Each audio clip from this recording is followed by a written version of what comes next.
Hi, welcome to the Richard Kabili YouTube channel, and for today's tutorial, I will be teaching you on how to enable and disable show commands in basic navigation's voice control on iPhone X. But first, kindly subscribe to this channel and don't forget to hit the subscribe button and the bell to notify you for the new updates. And let's start.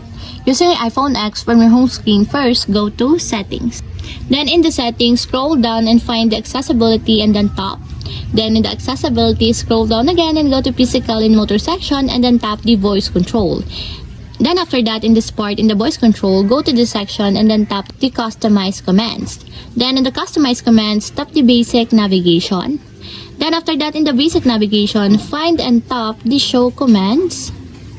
Then in the show commands, as you can see that it's already enabled, but you have to activate also the switch button located on the side of confirmation required to fully enable the show commands in your basic navigation until it becomes green, just like this.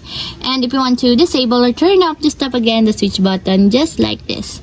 And that's it, we have successfully enabled and disabled show commands in basic navigation's voice control on iPhone X. If you have a question, can comment down below and don't forget to hit the subscribe button and the bell to notify you for the new updates. And thank you for watching!